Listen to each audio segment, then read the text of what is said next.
It wouldn't be fair to say that it's off the beaten track, but Mai Chau is more often visited by local than foreign tourists. A 4-hour drive from the hustle and bustle of Hanoi, Mai Chau is a favorite weekend getaway for locals. Curious about what I can find here, I decided to check things out and see for myself. It's 10 o'clock. I've just cleared immigration at Hanoi, and it's a cloudy day here in Hanoi, 17 degrees C, and I've just booked a Grab going to Meeting bus station.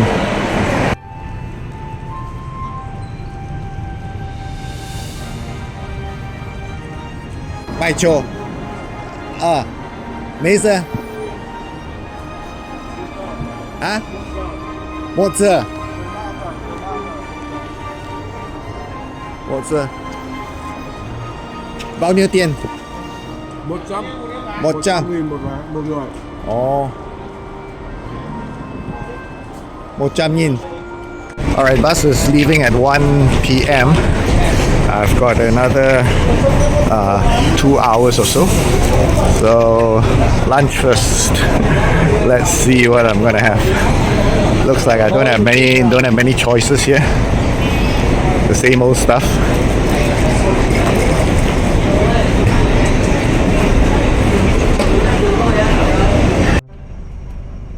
There were only 2 passengers when the bus pulled out punctually at 1 p.m. from Meeting. I was beginning to feel sorry for the driver, but as we wove through the small towns, the bus quickly filled up.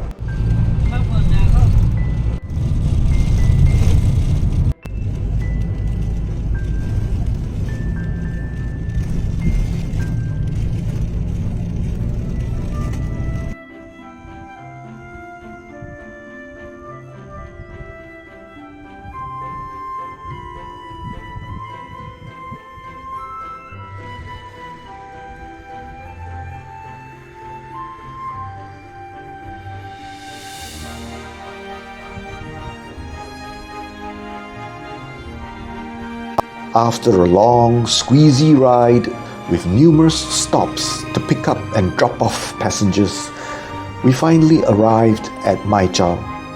After showing the address of the homestay I had booked to the driver, he dropped me off at the entrance to Ban Lak.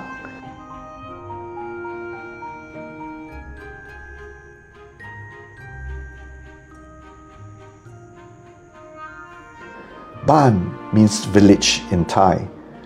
Most of the inhabitants here belong to the Big Thai family, an ethnic group that is found in Thailand, of course, but also in Laos, in the eastern Shan state of Myanmar, in Xishuangbanna prefecture in Yunnan province, China, and also here at Mai Chau, northern Vietnam. Thankfully, nobody talks about reunification.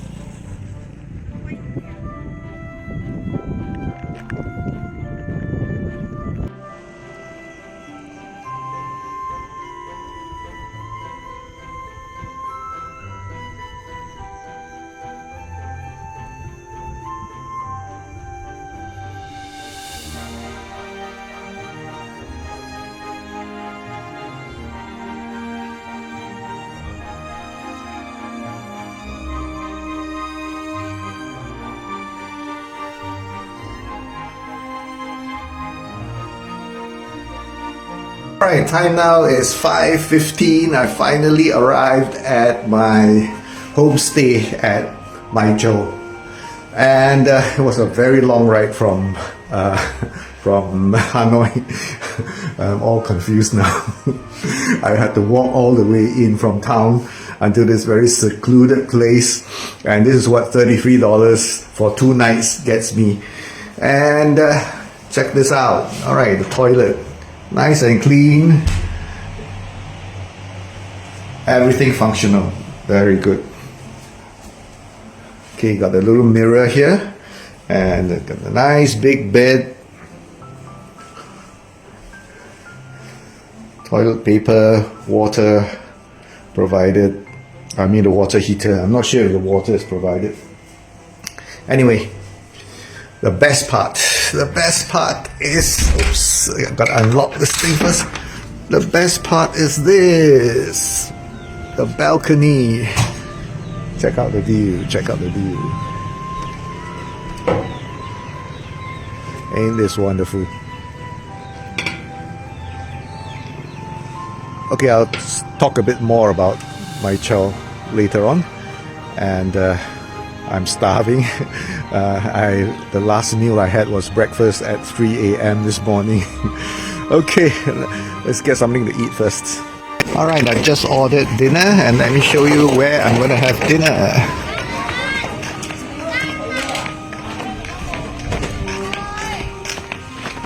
Gotta be a bit careful crossing this bridge.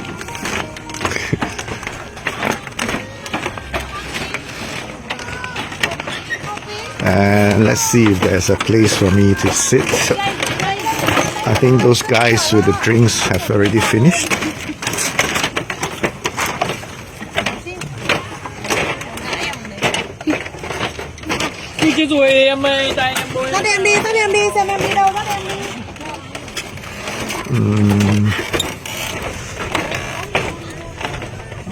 Okay, looks like there's an empty table there. This doesn't look very sturdy. Okay, oh, there's a seat, there's a table, and this is the view. Amazing.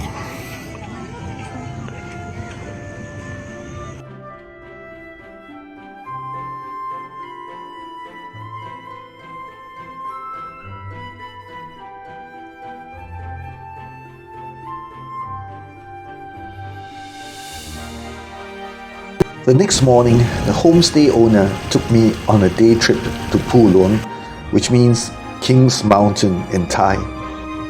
Pu Luong is best known for rice terraces, but as we are in the pre-planting season, there isn't much greenery now. The flooded fields give a different feel.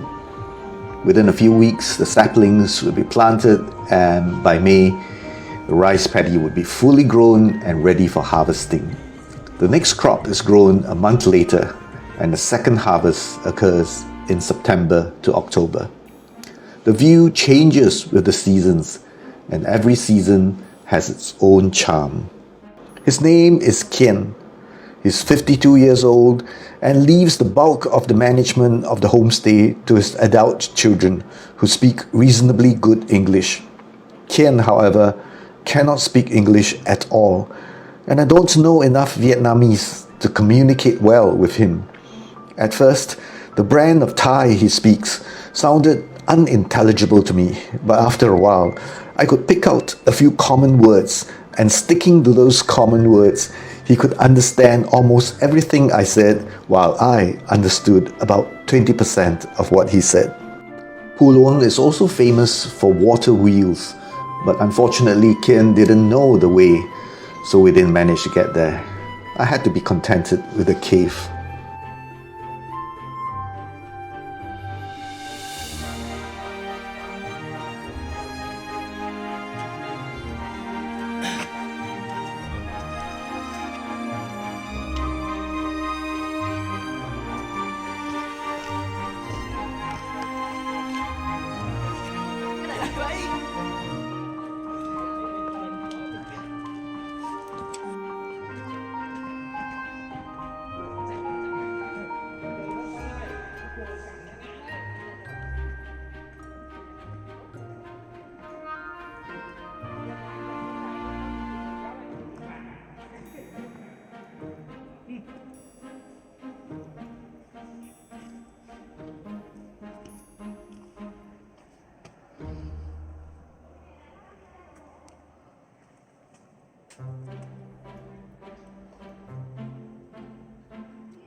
Pu Luong deserves further exploration. I'll definitely stay here on my next visit.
As it turned out, there was no hotel-to-hotel limousine service from Mai Chau to Hanoi. I had to take the local bus back to Mai Ding.